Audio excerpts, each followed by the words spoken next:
Welcome to Healing Generations, a podcast creating a dialogue uplifting the importance of healing, strengthening, and supporting our communities, and that addresses the disparities and inequities in communities of color.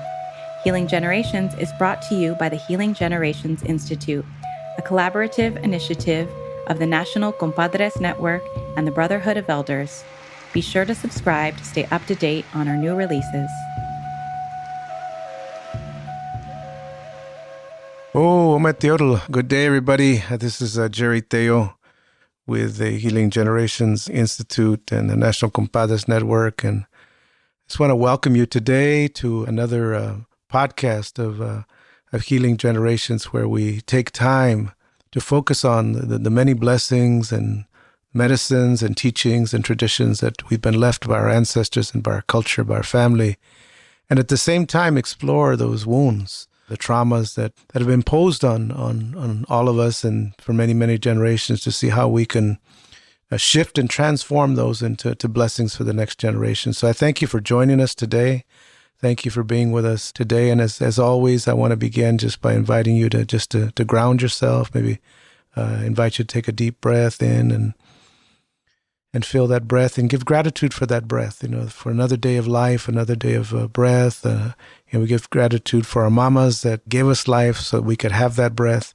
And as we do that, let's bring to mind all our ancestors, your ancestors, my ancestors, all your ancestors. And, because what we don't recognize many times is all the sacrifices they made in order for us to be here, and what we don't know is all the trauma that they went through, and they didn't give up. They persevered and moved on in order that we could be here and we could have a better life. So we want to acknowledge those ancestors. At the same time, acknowledge, the land on which you stand or sit or are at right now. I'm on Gabrieleño Tangva land, and I want to acknowledge our relatives there.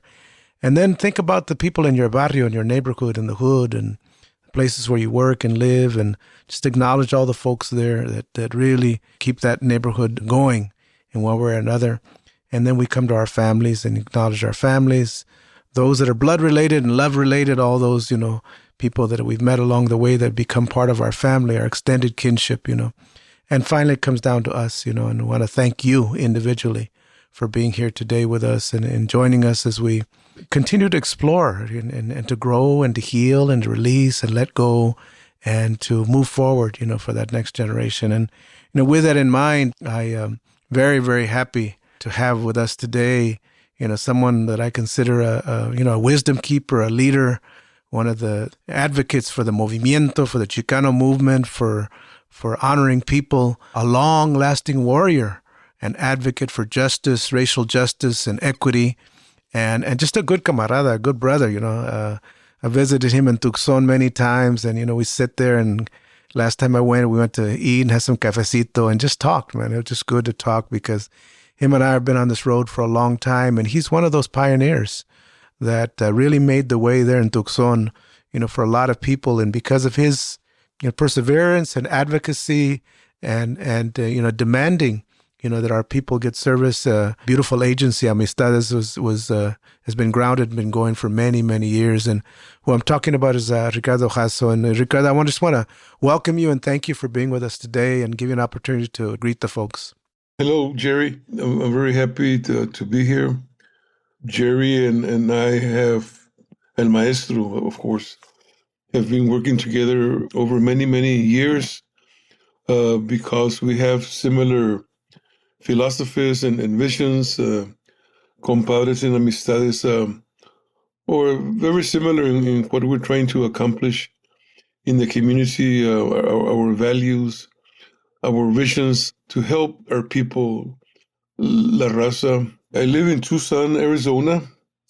I've been here for about 30 years already. How time flies. I grew up in the barrios in San Antonio, in Texas. San Antonio is also known as San Quilmas. Before the Spaniards got there, I come from a very large family of 8 in the immediate family, but the extended family is very, very, very big. I was raised by my mom primarily and my abuelita. My dad died when I was 5 years old. So never really got a chance to meet him. So I had to go work at a very, very early age. When I was in the sixth grade, I Mm. started working this seafood place. My sixth grade teacher offered me the job, but she was very supportive, very concerned, and Mrs. Copeland was her name. I'm really glad that I was able to connect with her, and really glad that she took an interest in me. Because as you know, Jerry, I mean, we can go anywhere, especially at the age of 12 or 13 was a very difficult age because that's when you start to experiment and see what's good, what's bad, and Yeah. what have you. Hmm. I appreciate you mentioning San Antonio. My family's from San Antonio. All my dad's family's from that way too. And I know, in Texas at those times, it was, if we talk about racism and discrimination and all of that now, back then it was really bad. It was really bad. I remember my dad, sharing stories about, the Texas Rangers, and back then, a lot of people don't know the history, the hangings and the real brutality that went on, so I know that you growing up in San Antonio, even though probably the barrio you grew up in were, a lot of people that loved and took care of you and hung out together, the overall environment, how did that contribute? Tell us a little bit about that, because I know that contributed to your dedication really to racial justice and healing among people.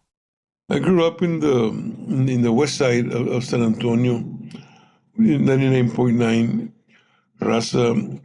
So I went to the same junior and in high schools. I was fortunate, I think, because back in the day they had a junior high and a high school, so they were all geographically situated. But I had to walk to school every day, and I had to go through the public housing units, and there was Mm, a lot of gangs there, and they would chase us all over the place and take away our books mm, and what have you. And then, in the place where I lived, there was this creek, this arroyo. When it rained, it flooded, so you weren't able to go to school.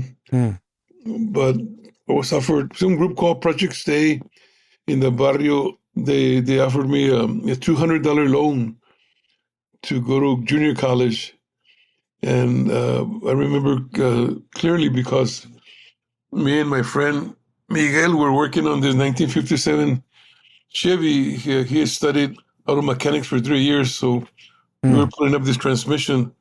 So the call came in, and they offered me to go to junior college, and I came out and told my friend about the phone call, and he said, "Call him back and tell him if I can go too, so we can go together." So I called back, and they said, "Yeah, tell your friend we'll give him a loan también." mm. That's how I started my school.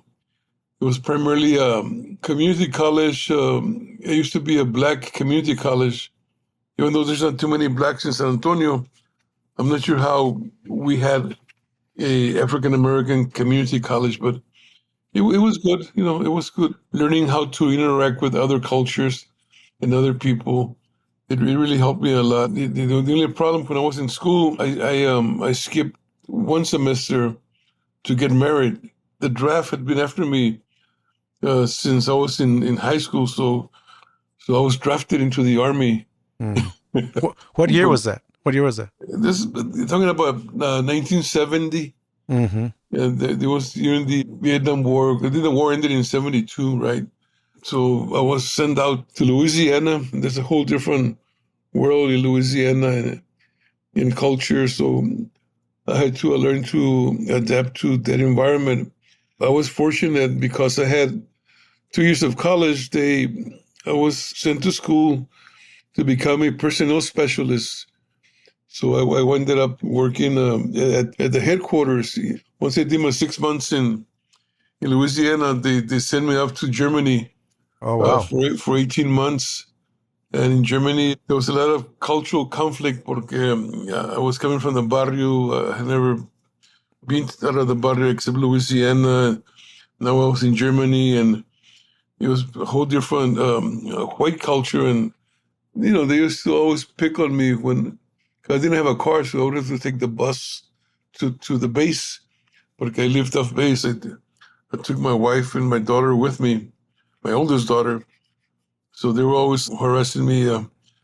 But it was okay. I mean, when I was in the army, I got reprimanded a couple of times for not cutting my hair, or it wasn't short enough for that. And so they were real mean. They made clean the steps in my barracks with a toothbrush, for a whole week, and so all the other soldiers, if you will, would make fun of me. But what I learned there, and when I got to Germany, what I learned there was that I had never seen so much drug abuse in my life. I mean, I was grew up in the barrio, and of course there was always the alcohol and the marijuana and downers. But over there in Germany, I mean, it was rampant.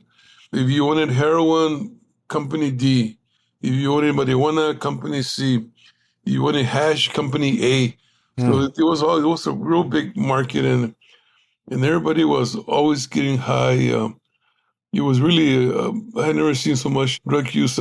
Crystal was real popular back then in the 70s. So everybody would do crystal. They wouldn't sleep because they were just partying Friday through Sunday. And Sunday, then they take a break and play soldier again Monday through Friday. So it was really like an animal form. I mean, it's really something else. I mean, as you're talking, it just reminds me of, because, growing up at the barrio, of course, there was, people drank and smoked weed and, and sometimes some pills and stuff like that. And, we were made to believe that, the Mexicanos are the blacks, or, you guys are, using drugs all the time. And, and so us smoking weed was a big thing, or drinking, or even, once in a while taking a pill, or, a downer or something like that. But I experienced the very same thing, even in college. When I went to college, I went to Claremont College. No, hombre, I went to the dorm, man, they were getting high all over the place. And then, también, I got drafted. And when I went in the service, I could not believe the amount of drugs that were used, by the gabachos, by the white dudes. And it was like, what? You guys are criticizing us and gives all these stereotypes about how we drink, and you guys are just, it's rampant, So, it was a big eye opener for me too, and you mentioned about the mistreatment, and I know you get used to it. You kind of get used to it. But, I know for me, and rather I know for you too, that begins to wear on you. When you're made to feel like you're not worthy, when you're made to feel that you're less than, when you're made to feel like you're dirty, when you're made to feel that, you're not worthy, it impacts you.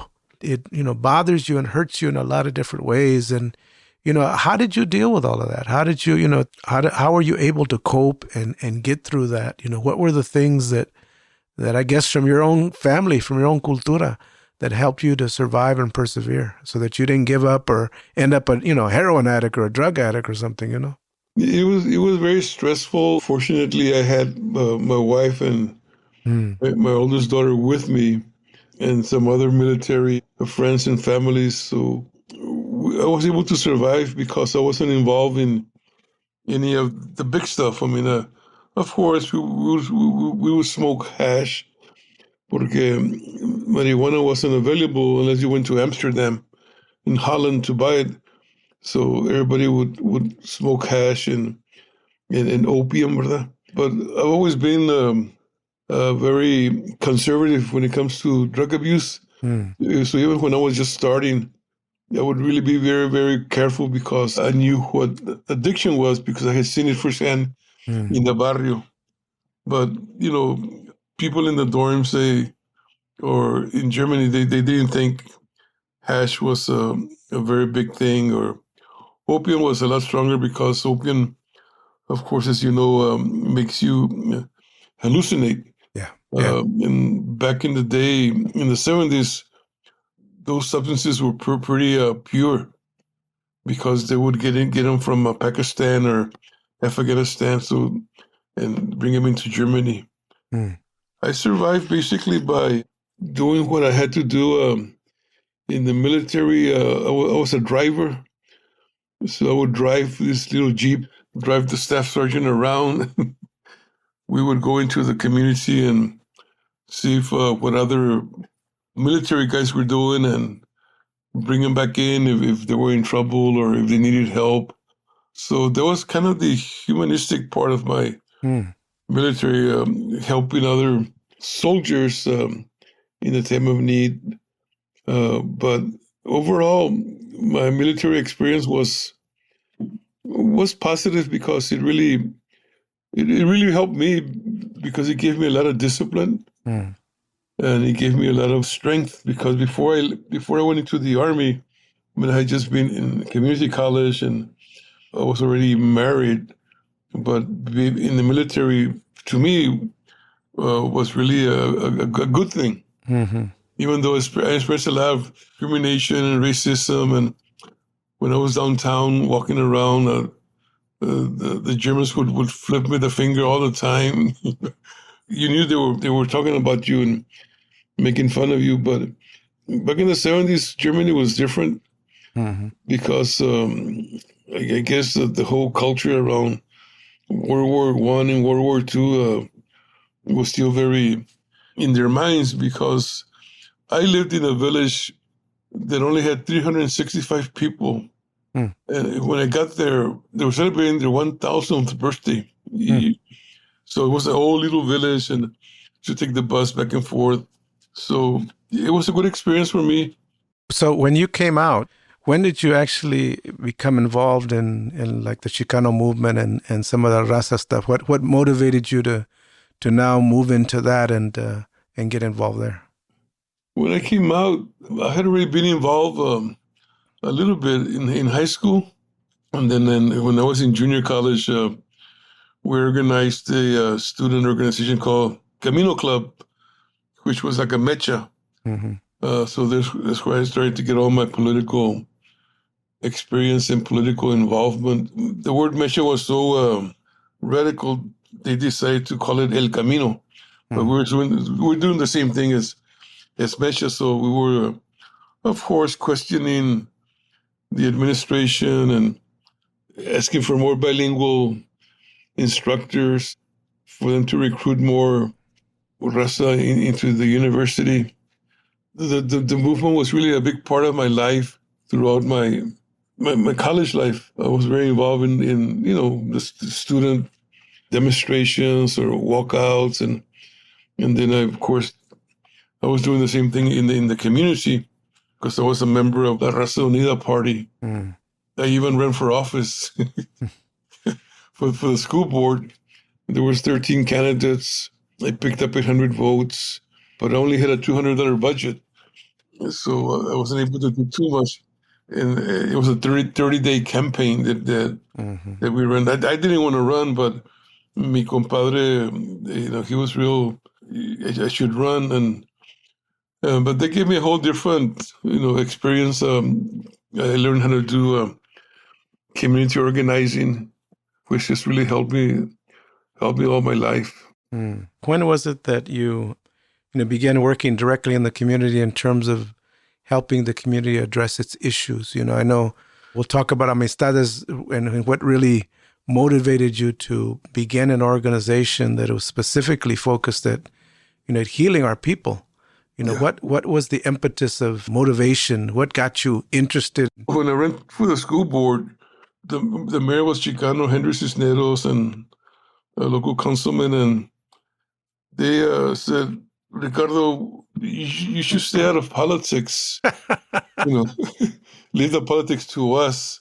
We're going to give you 2 grants so you can start your own organization, cultural organization. So because of my run to the school board, and they didn't want me to keep involved or keep working the politics, they offered me 2 grants. And so that's how my career started in human services. I had this organization called Nosotros.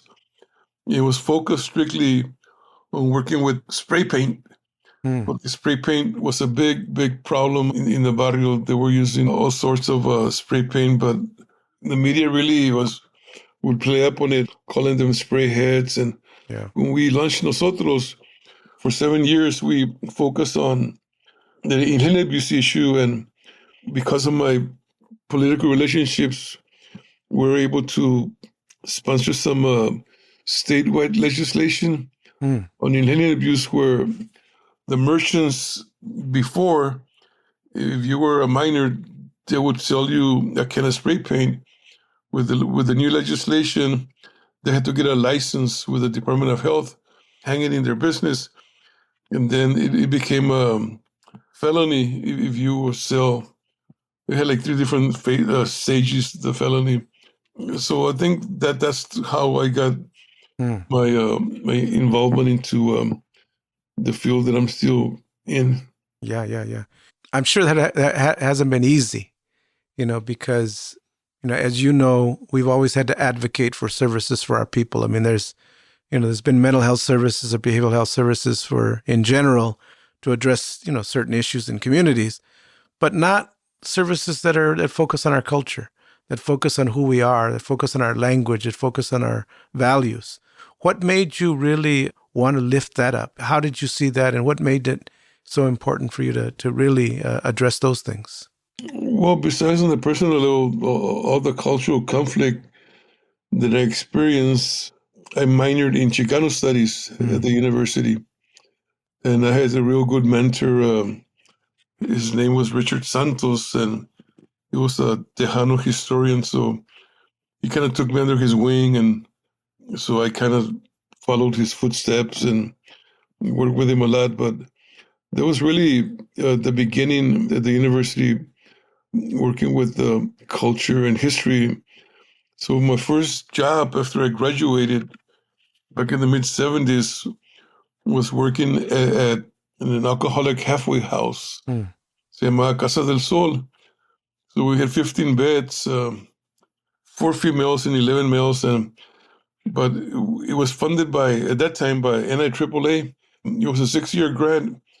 And I was hired as the treatment coordinator so I could develop a Chicano curriculum that we could use to do cultural awareness and cultural education with the alcoholics who were in the halfway house.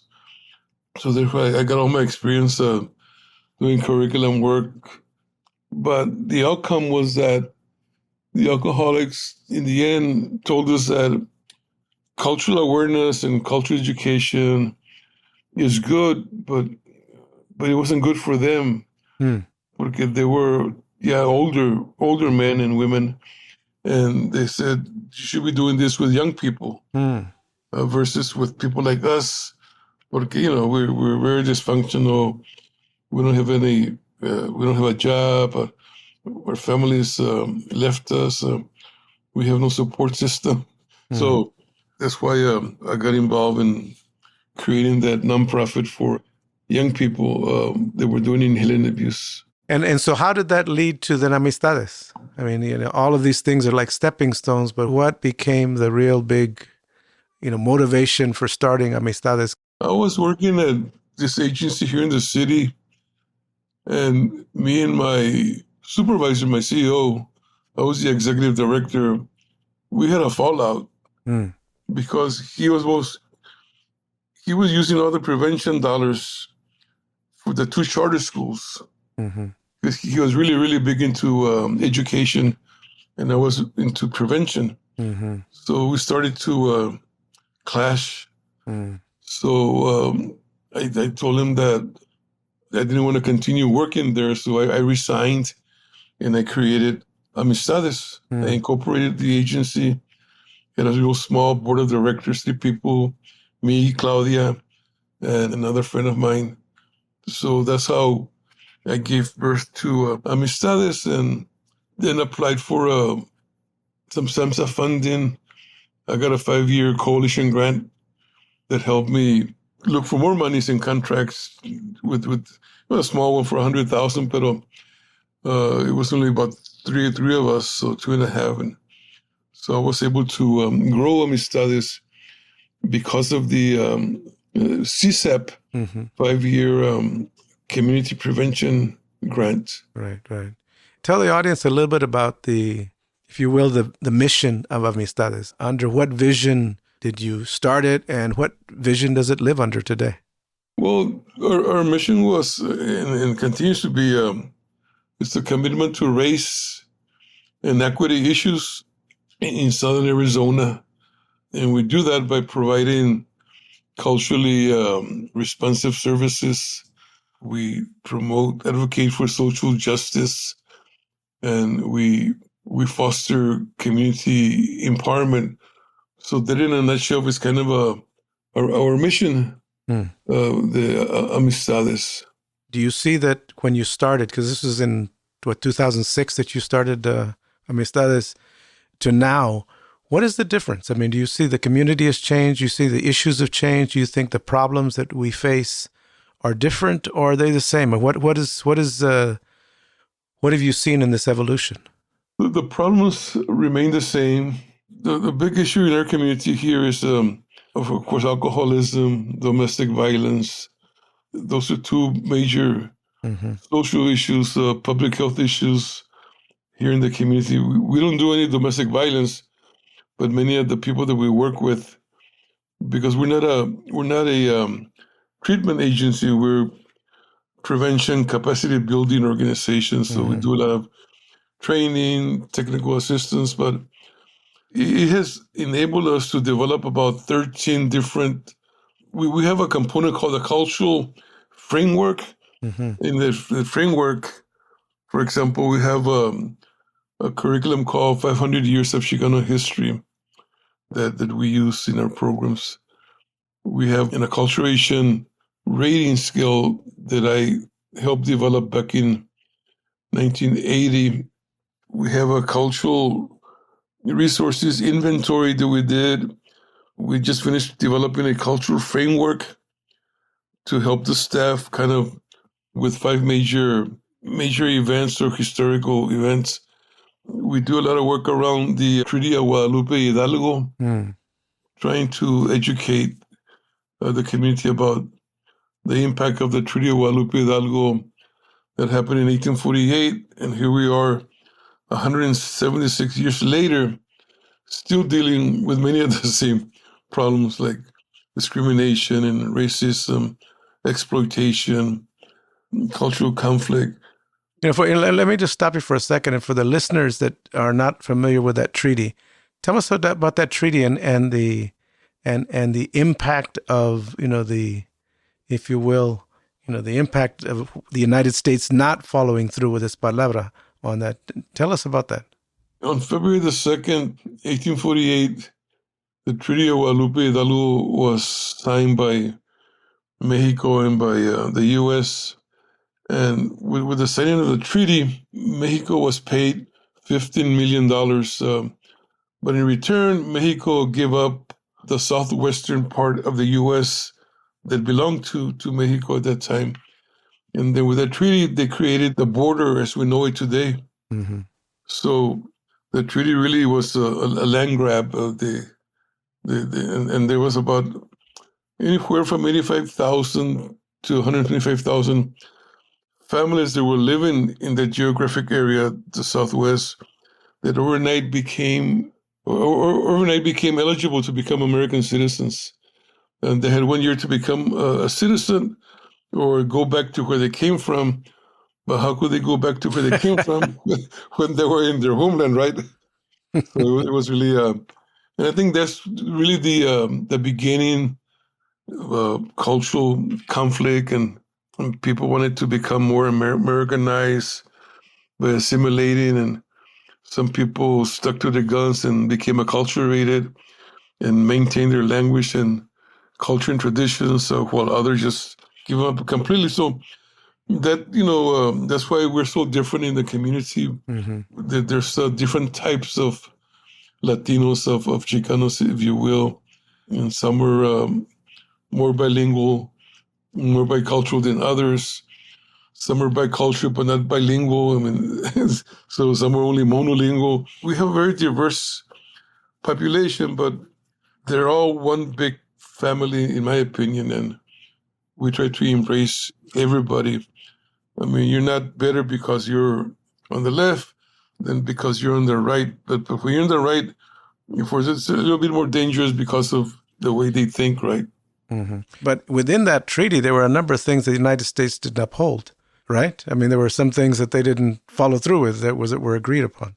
The main thing that they didn't follow through was the treaty promised that the land where they lived and they had and they owned would remain theirs. Mm-hmm. And the first thing they did to take their land created property taxes.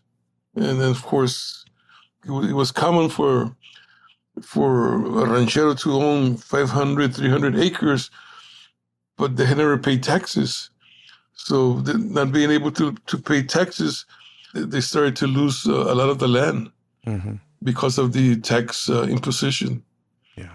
Yeah, and I think that's just one example of the many things that went on later on, and as well, the Repatriation Act, which took a bunch of Mexicanos that were working here, that because of the war, a lot of men at war, and so recruited men from Mexico and all over the Southwest to work in factories and fields, to work in mines, to work in everything.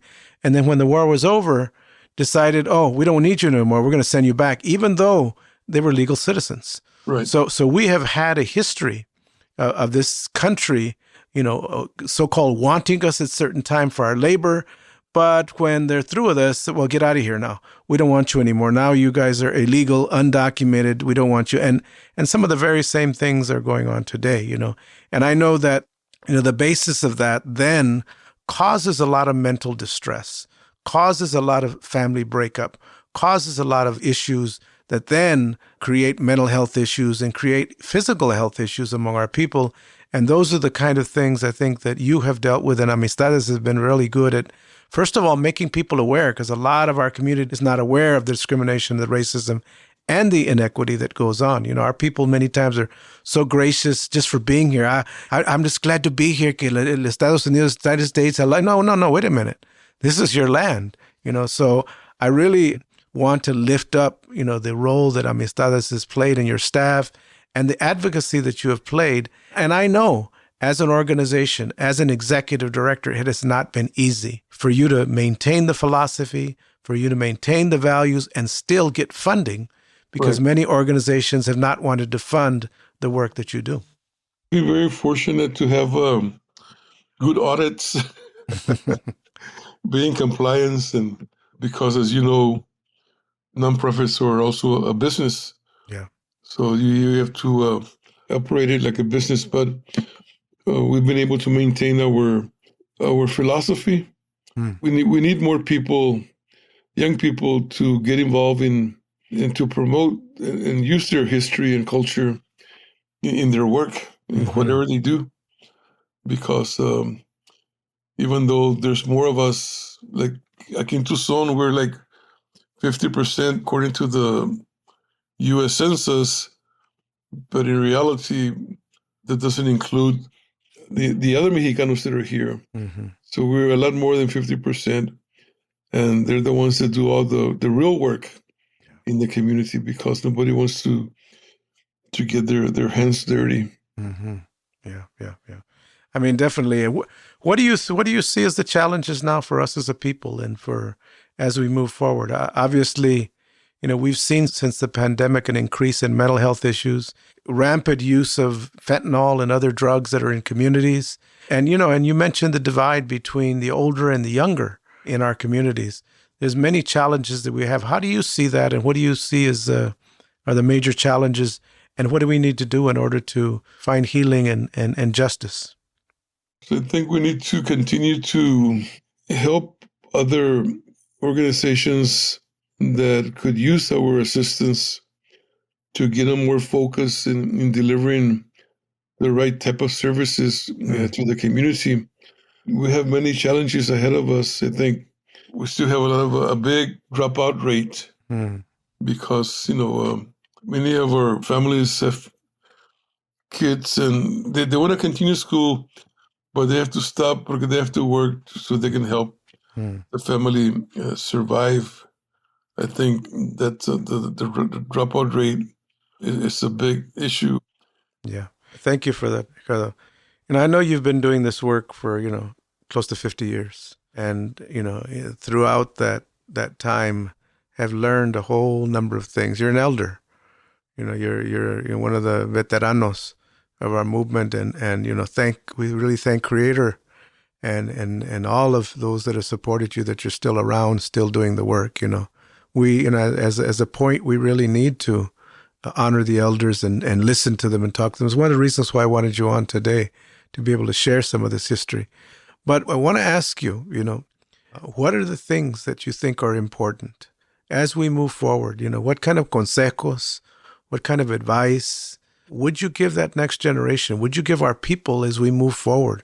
What are the things that are needed, that we need to hold on to, that we need to advocate for?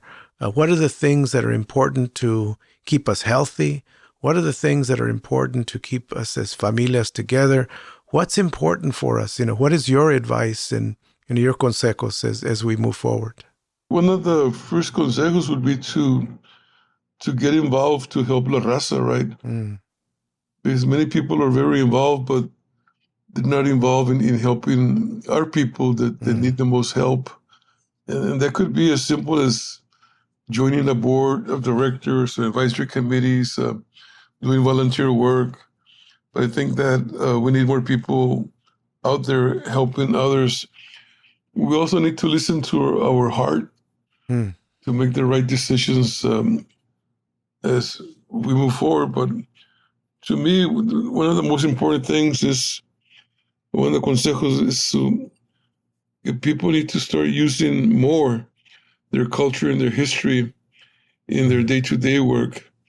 So we can talk about the past and talk about the future, so we can understand the present day, what's happening right now. And I guess finally, another major consejo would be to try and be a role model for young people in your community, whether that's in school or in college, the barrio, wherever. But I think that we definitely need more role models that our people can look up to.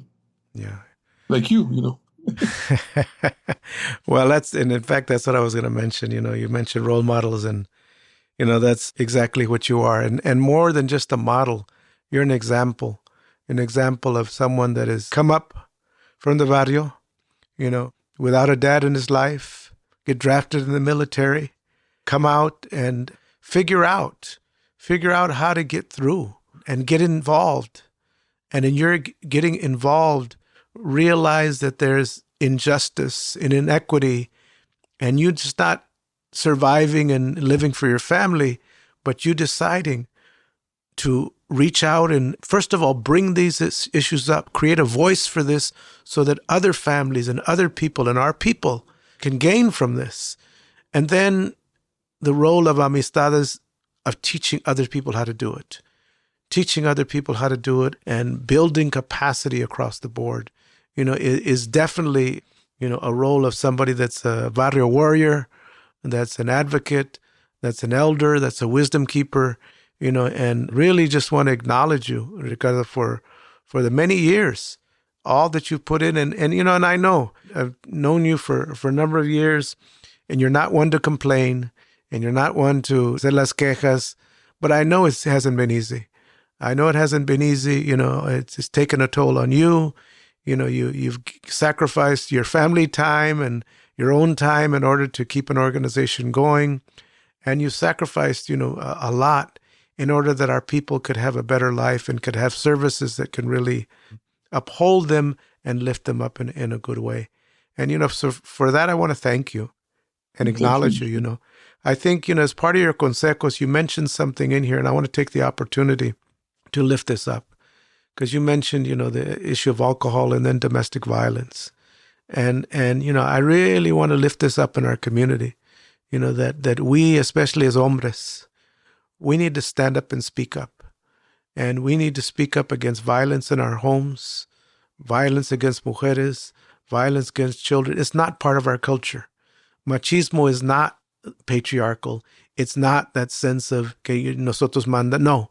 The true sense of machismo is honor, honoring women, honoring children, honoring our culture, being a person of palabra, being someone that steps up. And if you are one of those men that have difficulty with anger, have difficulty with violence in your relationships, have suffering from, abuse because of alcohol and substance abuse, please get some help. Please go out there and look for some help, because what you do affects many, many people. And there's organizations like Amistades that are around across the country that will help you. I just want to lift that up because I know that you have really advocated for that, for the healing of our communities, the healing of our families, and especially the healing of our men, I want to allow you to give some final thoughts and final words to our people before we close up today. I think that we have to continue on this road to fight those injustices that we talk about, to try and have a better life individually and for everybody in the community. I think that there's a lot of work to be done out there and not enough warriors, if you will.